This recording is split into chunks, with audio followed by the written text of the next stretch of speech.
नाम है प्रेम बाबू सक्सेना। प्रेम बाबू सक्सेना जी, जानना चाहेंगे दिल्ली के अंदर हल्की बारिश हुई थी 2 दिन पहले, उसमें भी जल भराव की समस्या इस कदर रही कि जगह जगह जाम, गलियों में पानी, इसके लिए आप किसको जिम्मेदार ठहराएंगे? देखिए, इसमें सबसे बड़ा दोष है एमसीडी का।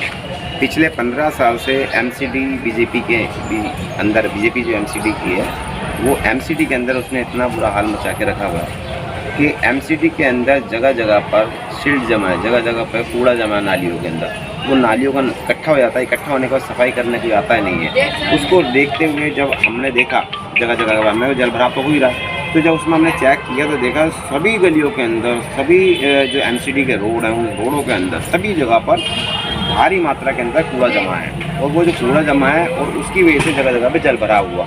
वही जाकर के आगे बड़े नाले में जब अब एक ब्लॉकेज तो है छोटी सी, अब उसके अंदर जाके सिल्ट जम गई सारी, तो वो क्या करेगा, जल भराव ही तो होगा। तो पूरी दिल्ली के अंदर एमसीडी का बहुत बुरा हाल है। पिछले 15 साल से बीजेपी ने कुछ नहीं किया। आपका मकसद कहने का ये है कि सफाई व्यवस्था में बीजेपी फेल है? बिल्कुल फेल है। अगर फेल ना होती तो 15 साल के अंदर क्या दिल्ली के अंदर कूड़ा मुक्त नहीं होता?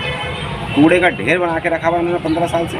अगर हम बात करें कर्मचारियों की, कर्मचारियों मैं नहीं बोलता, ये सभी जगह बोलते, किसी भी गली किसी भी मोहल्ले में चले जाओ पता लग जाएगा। आपको 10 दिन में कर्मचारी आता है, 5 दिन में कर्मचारी आता है, 15 दिन में कर्मचारी आता है। कूड़े की गाड़ियाँ रोज़ नहीं आती हैं, सफाई रोज़ाना नहीं होती है। तो अब तो चुनाव सर पे आ गया है, उसके बाद अब इनको पोल खुद ही कुदरत ने खोल दी कि अगर इन्होंने कुछ कार्य किया होता तो आज की डेट में इतना जल भराव दिल्ली के अंदर नहीं होता। जैसा कि चुनाव करीब में भी आ गए, फिर भी दिल्ली में इतना क्राइम क्यों इतना बढ़ता जा रहा है? देखो, अगर दिल्ली की बात करें क्राइम की, तो क्राइम को रेट हमारा बढ़ रहा है, उसको अगर बात करेंगे तो केंद्र सरकार की बात करेंगे, क्योंकि दिल्ली पुलिस जो है केंद्र सरकार के पास है, दिल्ली सरकार के पास नहीं है। संगम विहार के मामले को लेकर ही आपसे बातचीत की जाए। लड़की के साथ जो दुष्कर्म हुआ उसके बाद उसकी बड़ी बेरहमी से हत्या कर दी गई, उसको लेकर आप क्या बताना चाहेंगे? देखो, ये बहुत ही शर्मसार घटना है और हम तो प्रार्थना करते हैं ईश्वर से उस परिवार को इस दुख की घड़ी में वो दुख सहन करने की शक्ति दे, और जितने भी ये दोषी हैं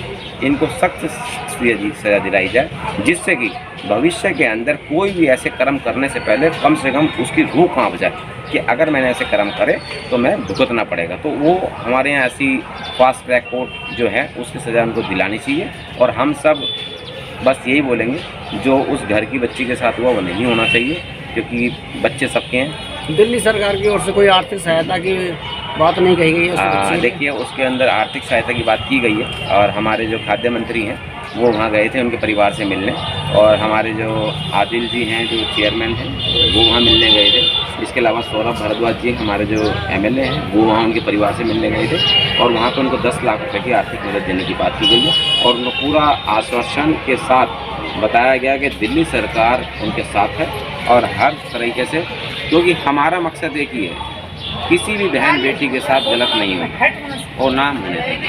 तो हमारा वही है, उसके लिए कार्रवाई चल रही है और उसके लिए काम कर रही है। आपका वार्ड जनता कॉलोनी के बारे में जानना चाह रहे थे, सफाई व्यवस्था यहाँ किस तरीके की है या क्या समस्याएं हैं? देखिए, यहाँ पे अगर हम सफाई की बात करें तो आप पूरी जनता कॉलोनी में घूम जाइए, कूड़े के ढेर पे बैठी हुई है, और यहाँ का जो निगम पार्षद है वो सोए हुए हैं, कर्मचारी मस्त है, कोई काम करके राजी नहीं है। यही हाल गोरख पार्क का है, यही हाल सुधामुखी वेस्ट पावरपुर का है। सभी जगह कूड़े के ढेर लगे हुए हैं, लेकिन लोग मजबूर हैं। लेकिन इस बार लोग बदलाव के मूड में बैठे हैं। 2022 के अंदर एमसीडी में भी केजरीवाल जी की सरकार बनाएंगे और दिल्ली को कूड़ा मुक्त बनाएंगे। ऐसे खास मुद्दे क्या होंगे एमसीडी के चुनाव में आपके? देखिए, हमारे मुद्दे नहीं, हमारे तो विज़न होंगे। हमारी विज़न ये होंगे, दिल्ली को पहले कूड़ा मुक्त किया जाए, सबसे पहले विज़न ये होगा।